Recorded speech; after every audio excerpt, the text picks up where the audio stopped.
Hey folks, Kilt-Man here, Kilt-Man at your services. How are you all? We're doing very, very well. Now, apologies for not being on for a few days.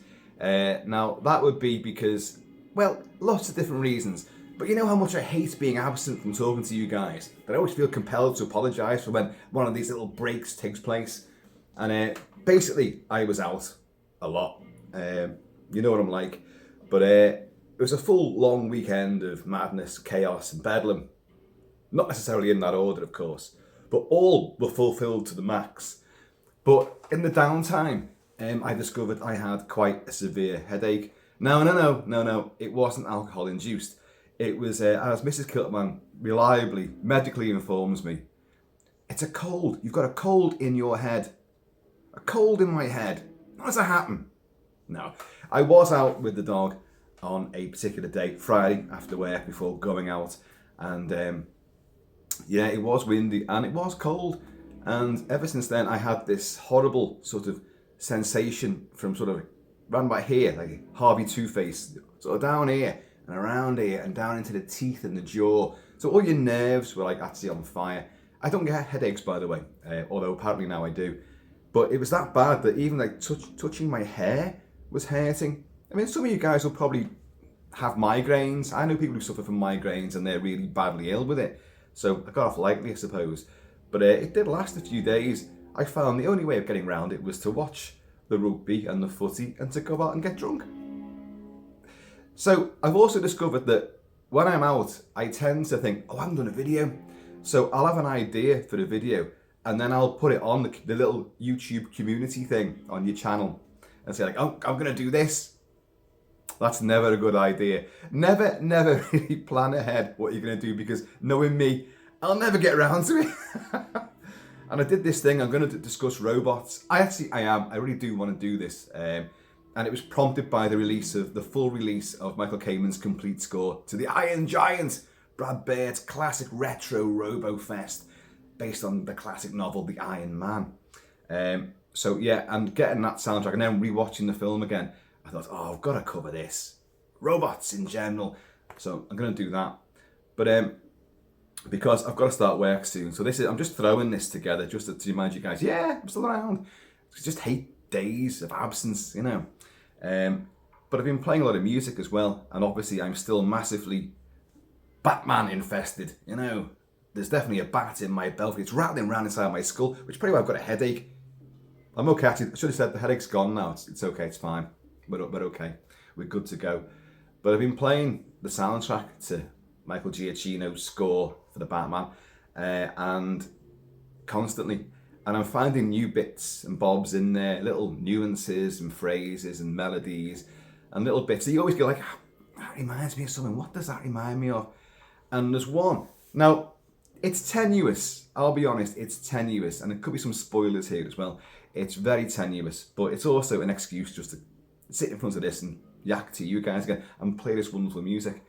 There is a track called Moving In for the Gill. Now, Gill is Gil Coulson, who's a the DA,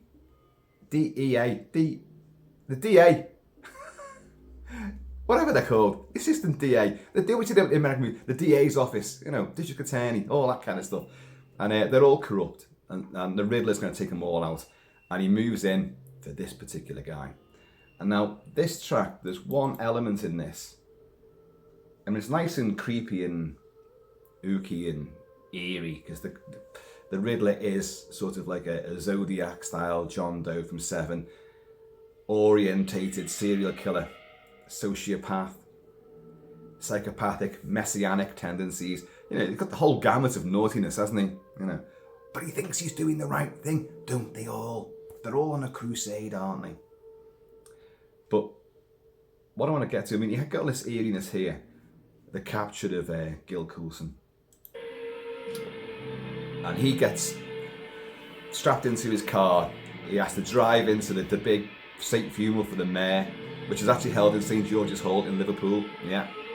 And he plunges into that, and all the police surround him. Get out, put your hands in the air. And his mouth's been taped up, and he's got explosives. He's got a head collar, which is going to kaboom. He's got a phone taped to his hand, which is ringing constantly. So he wants the Riddler wants Batman to answer it because there's a little game before everything goes kablooey. But I want you to listen to this track here, and there's an especially creepy moment. I have to turn it up a little bit, but in earphones you hear it really well.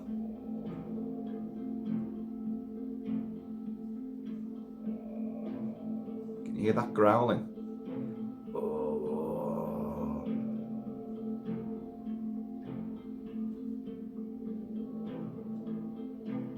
I hope you can hear it. It is. It's very bellicose, it's very guttural. There's no words to it. Well, there might be sort of disguised.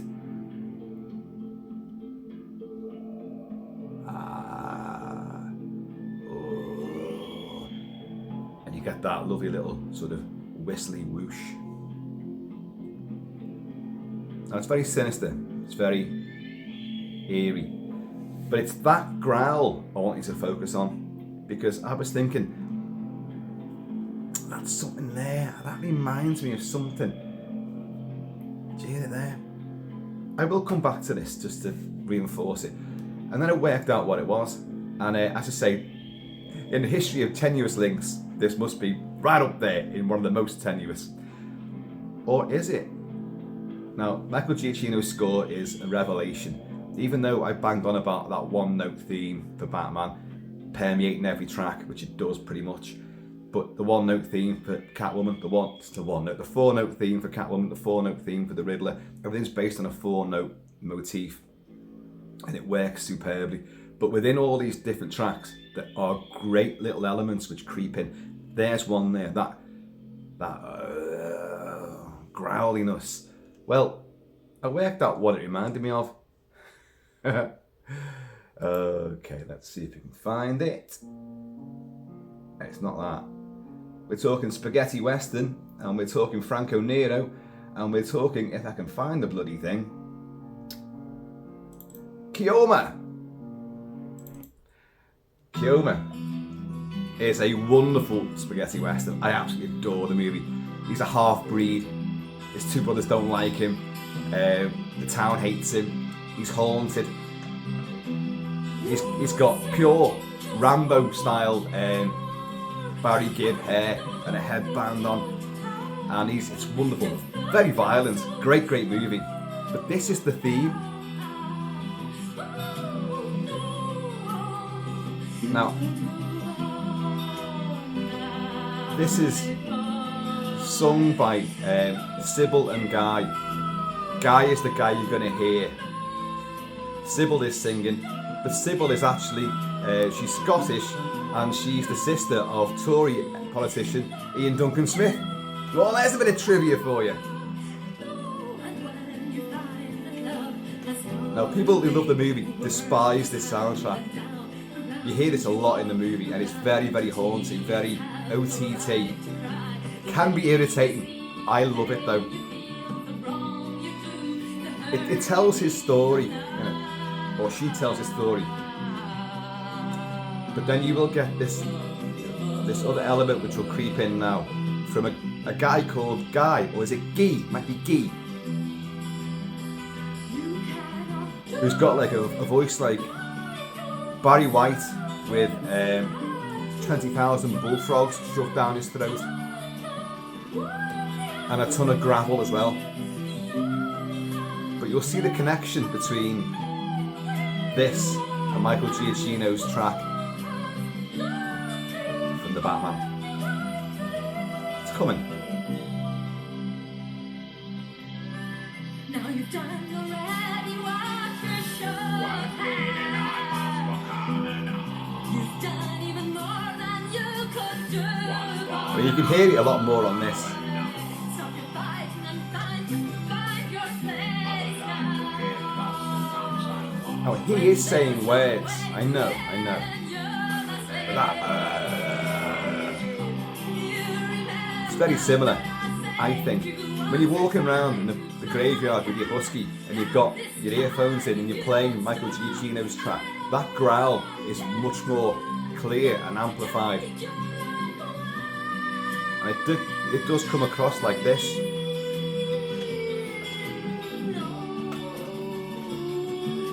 spaghetti westerns, fire water. What is music and stop to follow those who destroy the life of the one I love? What is war and I know the man who can live the fight. Got a head. I want peace, I want love. He's saying, I want peace, I want love. I want peace, I want love.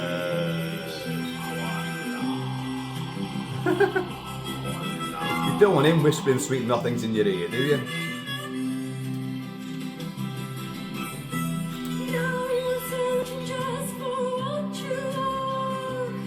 This is breakfast time.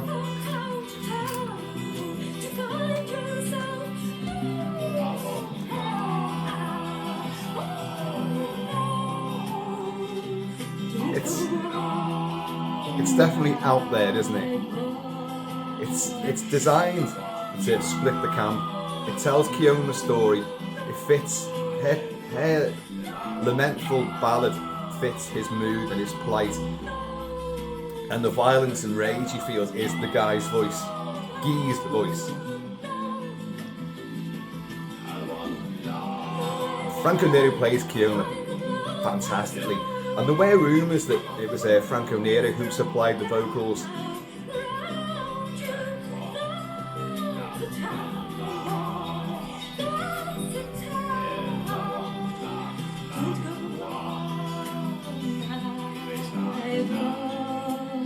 I do love it though. It's got a very, very memorable quality to it. For, in my case, the right reasons, but in many people's cases, they just fucking hate it. Kilt-Man, turn it off!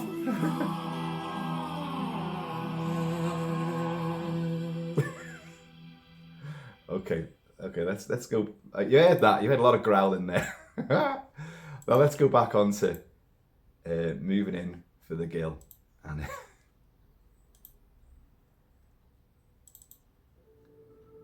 let's go. Let's try and find where it starts.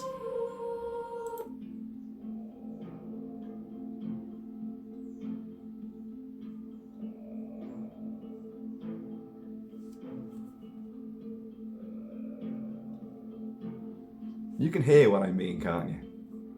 I mean, it isn't just me, is it?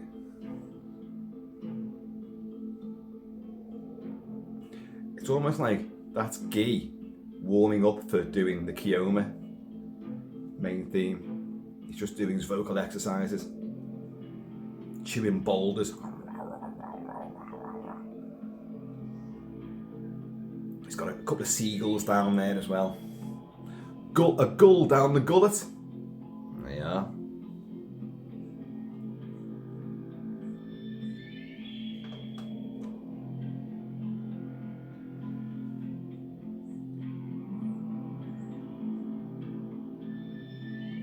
I love that as well.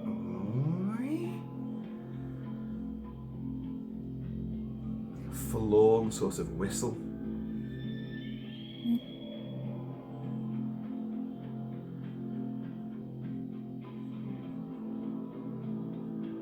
I mean, it's a lot more gentle and subtle and sort of background subdued. Underscore, I think the word people tend to use is. But it is fantastic. And whether you can see the connection to what I was talking about, I don't know. But it's an excuse just to have a bit of a natter, play some cool and in some cases outrageous music, and just to, oh God, pick up some whiskey before the working day begins. You know what I mean. See, I mentioned work and all of a sudden the melancholy keyboard piano comes out. We have something else to which is forthcoming. Once again, our good friend, you know him, you love him, Steve 007 Smith and his elves have been working overtime, and this was meant to arrive next month. It didn't. It arrived yesterday, out the blue. And he sent me the clues, and I know what it is. I know what it is. I'll give you the clues now, so I'm sure you'll work it out as well. Because I'm going to open that maybe later, but it might be tomorrow. I don't know. See how it all goes. It is It's a film from the 80s, and it revived an age-old tradition. Okay, and it was copied by enormous amounts of movies from that point onwards. Just endless copies and sort of stealing the idea. It became a genre in its own right. And something about, what is it now? I think the two leads in it play together like the keys on a piano. Let's run through that again. The two leads in it play like the keys on a piano. Okay. I'm not talking, Stevie Wonder and Paul McCartney, Ebony and Ivory, but maybe I am. Maybe I am. It's a kind of movie which brought back an old tradition. It's from the 80s, and it spawned an unbelievable amount of copycats and became its own genre in its own right. Well, I pretty much said to him right away that I think I know what this is. And it is the piano keys was the absolute clincher. Real clincher. There's two possibilities for this that I can think of, but one is, that's the one I'm thinking of, I'm sure, but we'll have some fun with it when I do that unboxing. Anyway, folks, there you go. This was just a little helter-skelter thrown together by the seat of his kilt. By the way, it's the Douglas tartan today. And I will be back later, hopefully with robots. And we'll have a bit of a laugh with that. And we'll open this as well. So, folks, in the meantime, and this ever precarious, the world hurtling towards an uncertain, but almost certainly nasty future in between time, please keep it kilted, keep it Celtic. Be happy, be safe, and just try and love your brother, And if you can't love him, love Keoma instead. And I'm going to see you all later. I'm convinced I know what's in that box. But,